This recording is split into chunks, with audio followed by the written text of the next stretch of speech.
광주 광산구 소촌동. 디자인이 독특한 붉은색 건물 하나가 눈길을 끕니다. 바로 중견조각가 정춘표 작가의 작업실인데요. 지역 여류 조각가로서 30여 년 가까이 작품 활동을 이어오는 등 여성 조각가로서 입지를 굳건히 해왔습니다. 왕성한 활동을 이어가고 있는 정 작가의 대표적인 작품으로는 심미적 아름다움을 표현한 여체 시리즈와 행복과 희망을 전하기 위한 새와 북어 시리즈입니다. 치열한 작가 정신으로 늘 새로움을 보여주고 있는 정춘표 조각가를 만나 그의 인생과 예술 세계를 들어보도록 하겠습니다. 그동안 일관되게 추구해오고 있는 어떤 예술 세계가 있을 것 같습니다. 그림을 시작할 때 저는 굉장히 여체 누드에 관심이 많았습니다. 미학책에 가장 세상에서 아름다운 것은 여체 선이다라고 말을 했었을 때 바로 그거야 라고 굉장히 누드에 관심이 많이 있었습니다. 그래서 여자의 어떤 누드를 주 전공으로 여인을 만들고 여인과 자매, 모녀 이런 식으로 작업을 해왔었습니다. 그래서 그걸 가지고 진화를 시키면서 그 여인들의 형태 속에서 삶의 일상적 정서, 그 다음에 향기, 꿈, 모성, 가족의, 그 다음에 그 어떤 여인이 가질 수 있는 그 섬세한 정서 이런 것들을 피력하고자 하는데 여인을 선택해서 지금까지 작업을 해왔습니다. 어떤 고향의 정서가 작품에 어떻게 연결되는지 거기에 대해서 좀 말씀해 주십시오. 작품 세계에서 이야기를 하자면 제가 지금까지 하고 있는 작품의 모든 정서와 그 다음에 작품을 풀어나가는 내 나름대로의 그 해석들은 전부 저의 유년 시절과 청소년 시절에 있다고 볼 수 있겠습니다. 교육 레벨이 높으신 저희 부모님들이 엄마는 도시로 언니 오빠들 그 케어하러 가시고 저는 막내여서 아빠하고 혼자 둘이서 유년 청소년 시절을 보내는데 늘상 혼자 있는 시간이 많았고 그리고 중학교는 심리를 걸어갔다 심리를 걸어와야 되는 그런 길이었죠. 그러면 항상 내 옆을 그 스치는 꽃, 바람, 곤충, 어떤 사계의 변화 이런 것들에 굉장히 섬세하게 나한테 작용했었고 그때는 저희 아버님한테 그게 정말 불평불만이었었는데 지금 제가 작품을 풀어나가면서 누구보다도 큰 유산을 받았던 어떤 그런 시기에 있지 않았나 싶고 지금도 그 정서가 있기 때문에 사실 굉장히 제가 다른 사람보다 훨씬 더 부유하다고 이렇게 생각하고 작업하고 있습니다. 꽃과 바람과 여인을 소재로 많은 작품을 해오고 계신 걸로 알고 있습니다. 그런 꽃과 바람과 여인에 주목하는 이유가 있을 텐데요. 보통의 조각상들을 보자면 고체다 아니면 정체되어 있다 딱딱하다 그냥 형상일 뿐이다라는 어떤 일반적인 개념을 깨고 싶었습니다. 그래서 저의 여인상을 보면은 머릿결과 치맛자락에 어떤 그 흩날림이 보입니다. 그리고 꽃을 들고 있거나 꽃이 바닥에 놓여 있거나 꽃이 날린 듯한 느낌이 드는 어떤 형상들이 보이게 됩니다. 그리고 그 여인을 둘러싼 전체적인 분위기 속에서 어깨에 새가 있거나 무릎에 새가 있거나 이럴 때 저는 오감을 두드리는 조각가가 되고 싶었습니다.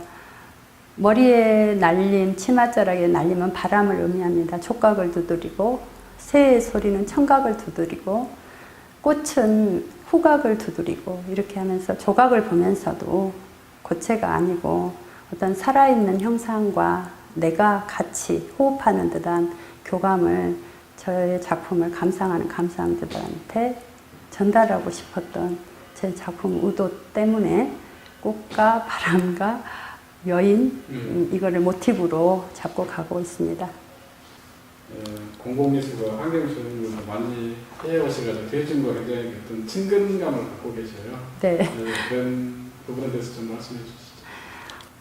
공공조형물이라고 하는 것은 건물 앞에 어떤 형상으로서 서 있는 게 아니라 그 건물의 역할, 기능, 그리고 그것을 이용하는 사람들의 요구, 이런 것들이 그 조형물을 보면서 건물을 이해할 수 있는 상징성을 가진 창작물을 설치해야 되는 게 아닌가라는 게 제가 공공조형물을 세우는 의도입니다.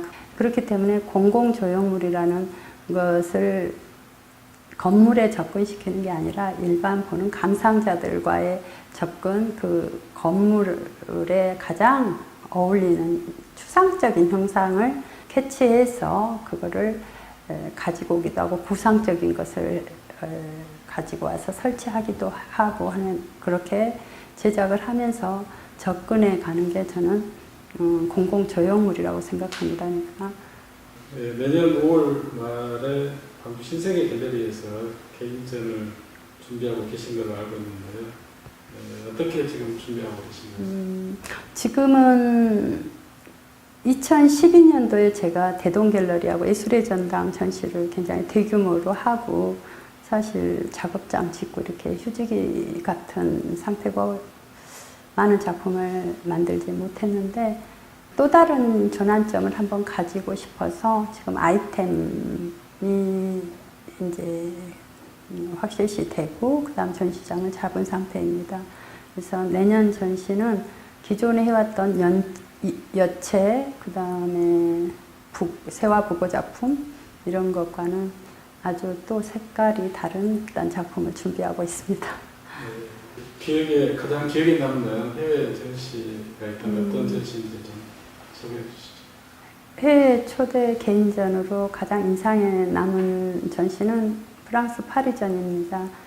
그때 당시에 제게 초대전의 제안이라는 것은 굉장히 영광스러웠고 굉장히 설레는 전시였었죠. 어떤 미지의 세계에 어떤 내가 전시를 펼칠까. 근데 조각의 브론즈나 대리석은 굉장히 용량과 무게의 어떤 초가로 운반이 쉽지가 않아서 그때 고안했던 게 새와 북어였습니다. 여인에 항상 같이 있었던 새를 접목시켜서 새와 같은 메시지를 가질 수 있는 어떤 복합체를 가지고 설치를 한번 해서 가져가야겠다고 생각을 해서 작품을 만들어낸 게 북어 작품입니다. 그래서 새와 북어, 하늘을 나르는 새와 가장 물밑을 이용하는 물고기가 두 어떤 소재가 추구하는 희망의 메시지를 가지고 그림자를 잡아내고 그 다음에 움직임을 보여주고 하면서 파리 전시를 할 수 있었습니다. 그래서 행복을 안겨다주는 효자 역할을 하는 어떤 작품으로서 지금은 여체 작품, 입체로 말하면 여체 작품, 그 다음 평면 입체로는 부조라고도 할 수 있는 평면 입체, 이 두 장르를 가지고 갈 수 있는 역할을 하게 된 2004년도 프랑스 전시가 저한테는 가장 기억에 남는 전시가 되었습니다. 네, 그러니까 그런 작업에 대한 에너지를 끌어올리는 선생님의 작가 정신이 있으실 것 같아요. 작가의 정신이라는 것은 어떻게 보면 세상하고 타협하지 않는, 내가 선택한 것에 대해서 정말 굽히지 않고 꿋꿋이 전진만 하는 그것이 작가의 세계라고 생각합니다.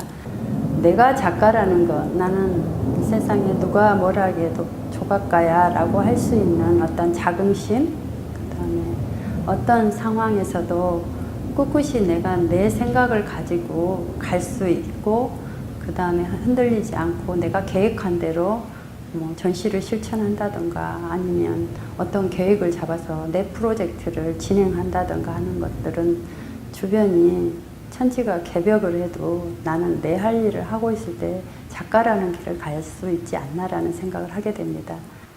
될 수 있으면 이렇게 조용히 고요히 아니면 깨끗하게 만들려는 자기 침잠의 명상이라든가 이런 것들이 필요해서 그것들을 내재적으로 작품으로 승화해서 가는 것이 작가의 세계지 않나라는 생각을 하게 됩니다.